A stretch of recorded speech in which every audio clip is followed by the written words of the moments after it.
Pourquoi un pervers narcissique revient toujours? Alors, c'est tout le sujet de cette vidéo aujourd'hui. On va en parler. Bonjour, je m'appelle Faraké, je suis votre coach en amour et en développement personnel. J'ai des les femmes à devenir des warrior girls en amour et dans la vie. Donc, si vous n'êtes pas déjà abonné à cette chaîne, je vous invite à le faire, à vous abonner, à activer la petite cloche pour recevoir toutes les notifications et aussi être au courant des lives, parce que souvent en commentaire, on me demande quand sont les lives. Donc, vous activez la petite cloche, vous recevez toutes les notifications, pardon, je bégaye, et vous serez au courant de tout. Et donc aussi, pour terminer comme ça, tout est dit, vous pouvez télécharger, ce sera par ici, vous pouvez télécharger donc les 3 secrets pour devenir une femme fatale et rendre fou amoureux un homme, et aussi les 3 secrets pour sortir d'une emprise, donc d'une relation toxique, et vous sentir mieux rapidement. Voilà, tout est dit maintenant, on va rentrer dans le vif du sujet. Pourquoi un pervers narcissique revient toujours? D'abord, une des premières choses, c'est que souvent le pervers narcissique, vous le savez, il joue au chaud, froid, il vous ghost, silence radio, puis ensuite il revient. Bon, ça c'est une technique de manipulateur, de manipulation en fait, en amour aussi, on a ça avec les manipulateurs, mais bon, là on parle des pervers narcissiques, donc ils sont un peu plus costauds, un peu plus hard. Alors donc, il faut savoir qu'un pervers narcissique revient toujours en général. Donc ce n'est jamais quand vous cassez, parce qu'il y a souvent des coupures, donc c'est fini, ou alors il ne vous donne pas de nouvelles, puis il revient. Ensuite c'est rebelote, rebelote, rebelote. Et tout le temps le même schéma pour vous punir, pour se venger, parce que oui, le pervers narcissique se venge, ou alors pour vous plonger dans la dépendance affective, parce que c'est sûr que quand on est avec quelqu'un, donc on est bien, donc sa période lune de miel, on est bien, on partage des choses, et puis en un coup, la personne disparaît. Mais n'importe qui va craquer et va tomber dans la dépendance affective, sauf si elle se dit, ça c'est une technique de manipulation, c'est-à-dire il me manipule là en fait. Et d'ailleurs, juste un petit aparté, je suis à Madrid, là pour ceux qui me suivent, donc je suis à Madrid, et donc l'amie chez qui je suis, justement, je ne sais pas je pense pas que ce soit un pervers narcissique, mais en tout cas c'est un manipulateur. Pourquoi? Parce que je vous raconte un peu en gros l'histoire. Donc elle l'a rencontré il y a 1 mois, 2 mois. Très vite ils sont passés, il a promené sa baguette. Bon, ça déjà, je lui ai dit, attends, c'est trop vite. Non, je crois que c'est 1 mois même qu'ils sont ensemble. C'est beaucoup trop vite. Donc c'était le premier soir. Grosse erreur, bien que ça arrive parfois qu'il y ait des relations où quand on fait l'amour le premier soir, ça fonctionne ensuite sur la durée. Il n'y a pas spécialement une règle, mais enfin quand même, la plupart du temps, si vous couchez avec lui, c'est terminé, il vous a. Pour lui, vous êtes acquise. Donc, il l'a invité, donc c'était aux îles Canaries. Il vient souvent à Madrid, ils s'étaient vus ici. Non, ils se sont vus ici. Puis ensuite, elle est allée le voir plus tard. Donc un voyage chez lui, dans son île. Puis alors, quelques jours après, il lui dit, quand elle rentre, donc il lui dit, écoute, là, je vais aller chez mon ex, parce que je dois réparer sa voiture. Et bon, réparer sa voiture, ça fait 1 mois qu'ils sortent ensemble, tu vas réparer la voiture chez ton ex parce qu'il va dormir, donc elle est dans une autre ville. Il va dormir chez elle. Bon, on va dire, s'il y avait des enfants, on peut encore dire, ok, mais là, bon, d'accord, ok, c'était prévu, on va dire c'était prévu avant que tu me connaisses, allez, ok. Il n'y a rien entre nous, il dit, je ne suis pas amoureux d'elle, plus amoureux d'elle. Et donc, qu'est-ce qui se passe? Donc, ça s'est passé là maintenant. Depuis qu'il est arrivé chez son ex, silence radio. Alors, cas de figure. Un homme qui va être sain, qui va être un mec bien, quoi, en fait. Un homme bien. Qu'est-ce qu'il va faire? Il ne va pas laisser pendant 3-4 jours. Et là, donc, c'était le dernier jour, évidemment, il lui a envoyé un message. En plus, c'est son anniversaire et il s'en est même pas rappelé. Deuxième mauvais point. Première chose, donc, qu'est-ce que va faire un homme qui est sain, qui est... Bon, ok, il va avoir ton ex, tu dois réparer sa voiture. Allez, on va dire que ça passe. D'accord? Mais tu vas pas, quand tu es chez ton ex, pendant 3-4 jours, ne plus donner de nouvelles à la fille avec qui tu as couché, avec qui tu sors. Donc, c'est pas normal ça. Vous comprenez bien que ça, c'est pas une attitude normale. Quelqu'un de bien, il va plutôt rassurer, il va l'appeler, lui dire ouais, cool, voilà, j'ai déjà, je sais pas, j'ai avancé sur sa voiture. Mais là, silence radio. Donc déjà ça, hop, hein, vos antennes, c'est pas normal. Donc ça doit déjà vous donner une info comme quoi, bah ça commence un peu à puer là, hein, pas trop top. Or, qu'est-ce qui se passe? Elle est déjà amoureuse. Ben oui, elle est déjà amoureuse, ça se voit. Donc du coup, il lui a parlé aujourd'hui et elle lui a répondu. Bon là, elle est au travail, je ne sais pas quand. J'ai pas Elle n'aurait pas dû déjà répondre. Je lui ai dit, il faut pas répondre directement. Enfin, t'as pas parlé pendant 4 jours et toi, tu lui il t'envoie un message, hop, tu réponds. Même, elle a peut-être attendu une demi-heure. Genre, moi, je lui avais dit, ne réponds pas directement parce qu'il va te parler. Tu verras. Et hop, il lui a parlé. Et donc, elle dit oui, enfin, il lui demande comment elle va et elle dit, ben, je réponds au message de mon anniversaire parce que c'est mon anniversaire. Oh, j'ai oublié, blablabla.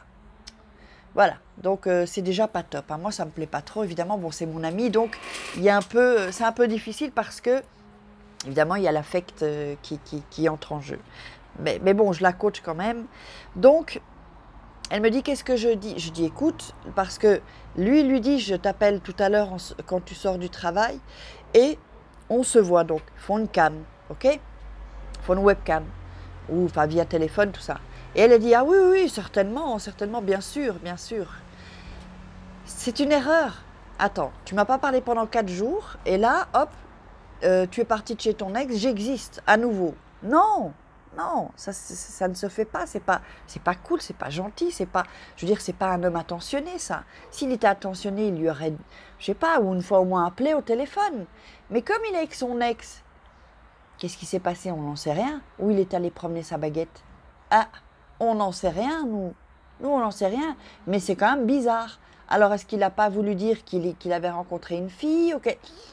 C'est quand même bizarre. Hein. Donc, déjà, donc, je lui ai dit, écoute, comme tu as déjà répondu, eh bien, tout à l'heure, puisqu'il lui a demandé que quand elle rentre à la maison, elle lui fasse un coup de un signe via WhatsApp, et donc, comme ça, il l'appelle en visioconférence. Donc, je lui ai dit, Vicky, s'il te plaît, maintenant, tu ne lui parles plus. Et ensuite, tu ne vas pas répondre ce soir parce que c'est ton anniversaire et on va faire la fête. Donc, lui, dans sa tête, si tu ne vas pas dire déjà, je suis rentrée à la maison, eh bien, il va se dire, tiens, qu'est-ce qu'elle fait? Elle m'a dit qu'elle me dirait quand elle rentrait, qu'elle me préviendrait. Qu'est-ce qu'elle fait? Où elle est? Est-ce qu'elle est avec un homme? Vous comprenez? Donc déjà, commencez à lui mettre le doute parce qu'il est trop sûr de lui, le mec, en fait. Il est beaucoup trop sûr de lui. Et elle lui a envoyé des messages comme quoi elle est acquise. Donc là, maintenant, il faut récupérer cette situation, ce qui n'est pas évident, surtout en début de relation.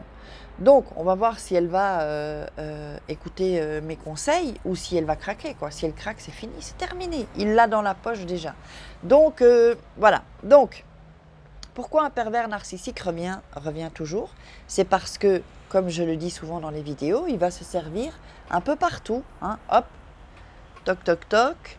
Hop, toc, toc, toc. Bonjour, bonjour, bienvenue. Je viens me servir dans votre frigo. Hop, un peu de lait. Oh, tiens, je vais prendre un peu de yaourt. On va prendre un poulet rôti. Hop, poulet rôti. Très bon, très bon. Merci, merci. Au revoir. Hop. Et puis, hop, autre maison. Bonjour. Bonjour, bienvenue. Entrez. Servez-vous dans mon frigo. Et il prend toutes les choses chez les gens. Il prend les choses chez les gens, que ce soit vous ou une autre personne, ça revient au même. Donc lui, tant qu'il peut prendre, il prend. Il se nourrit de tout. Donc, oups, je mets un peu le coussin là. Alors, pourquoi il revient toujours? S'il revient toujours, tant qu'il revient, c'est-à-dire qu'il sait, même si vous l'avez démasqué, si vous êtes encore acquise, qu'il sait que vous êtes sous son emprise, il va encore revenir. Lui, c'est pas un problème pour lui, il s'en fout. Donc, il va revenir tant qu'il sait qu'il peut encore venir prendre des choses chez vous. Vous comprenez? Donc, comme je l'ai expliqué, Toc, toc, toc. Qui est-ce? Pervers narcissique. On referme la porte. Là, il va peut-être plus revenir. Il peut encore réessayer de tenter le coup, mais si vous le laissez entrer et qu'il prend tout, bah évidemment qu'il va revenir. Bah oui, il revient. Il revient, sauf aussi éventuellement, bah quand il revient plus, c'est qu'il a trouvé sa proie principale. Parce qu'il a plusieurs proies. Il a toujours plusieurs proies. Il a toujours plusieurs frigos, lui. Toujours. Mais le truc, c'est que vous étiez sa victime principale. Donc, lui, de toute manière, il a une autre en vue. Hein. Il a une autre victime, une autre proie. Il en a d'autres qui gardent au chaud. Donc, une autre victime va devenir alors sa proie principale, ou il va vite trouver une autre parce qu'il ne peut pas rester sans proie, hein, sans prendre, vous volez des choses, vous volez votre âme. Donc, voilà, c'est comme l'élection Miss France, quoi. Hein. Hop, voilà, toi, tu es Miss France, puis il y a les deux dauphines. Donc Miss France, ok, je viens un peu chez toi, puis bon, bah, je vais aller un peu faire mes courses chez Miss Dauphine, quoi. C'est un peu ça, en fait, en réalité. Hein. C'est ça. Donc il revient toujours, le pervers narcissique, sauf quand il n'a plus rien à prendre, quand il sait que vous, c'est time. Vous avez dit, c'est terminé, mon petit coco. Terminé. Va promener ta baguette ailleurs, tout ce que tu veux ailleurs, mais c'est terminé chez moi. Il n'y a plus rien à prendre chez moi. Parce que ce qui se passe, c'est que lui, il prend, vous donnez, donnez. Alors, comme le dit dans la chanson Enrico Macias, donnez, donnez, donnez, Dieu vous le rendra. Ben, hop, là, Dieu vous rendra rien du tout. Parce que le pervers narcissique, il vous rendra rien du tout. Donc, vous donnez jusqu'à ce que vous soyez épuisé psychologiquement, que vous soyez une loque, que vous vous sentiez mal, vous avez perdu votre confiance en soi, vous avez perdu votre estime de soi. Peut-être que physiquement même, moi ça m'est arrivé, je suis passée par là, physiquement je faisais plus trop attention à moi par exemple, vous voyez? Donc on commence à pas se prendre en compte. Il n'y a que lui puisqu'il nous a hypnotisés, évidemment. Il nous a hypnotisés, on est drogué de lui, drogué de son corps, drogué de son... où on a peur, ça aussi, c'est un cas de figure. Des pervers narcissiques violents, ou même quand ils ne sont pas violents physiquement, hein, verbalement, ils font vachement peur, ils font flipper ces gens-là. Hein, hommes et femmes, évidemment. Hein, ils font flipper, quoi. Ah, parfois, je me souviens... quand ex-pervers narcissique se fâchait, qui pétait un câble, mais on se demande pourquoi. Moi, je restais comme ça, franchement, figée, parce que je ne comprenais pas pourquoi en un coup, il pétait un câble. C'est parce qu'il est dans le contrôle. Puis après, ça explose. Vous voyez, c'est là qu'il pète des câbles, pour un rien parfois. Donc, nous avons les voisins là à côté.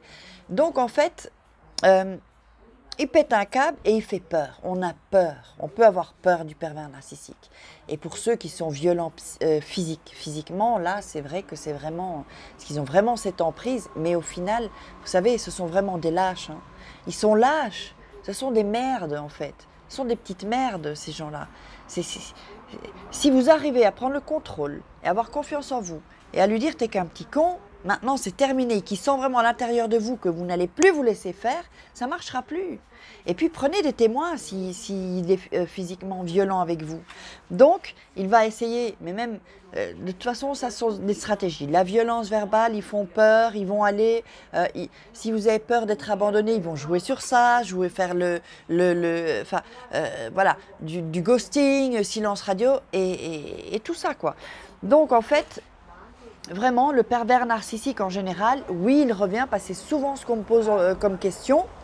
Donc, j'espère que vous avez aimé cette vidéo. Je vous invite à la partager pour qu'il y ait un maximum de personnes qui soient prévenues et qui sachent ce que c'est un pervers narcissique. Ben, likez, commentez, mettez-moi des commentaires, posez-moi des questions. Je réponds à toutes les questions. Et puis, ben voilà, je pense que c'est tout pour aujourd'hui. Et puis, on se retrouve, nous, demain. Je vous embrasse très fort et n'oubliez pas tous les cadeaux ici, par ici, dans la description. Téléchargez vos cadeaux. Et donc, ben, à demain. Ciao.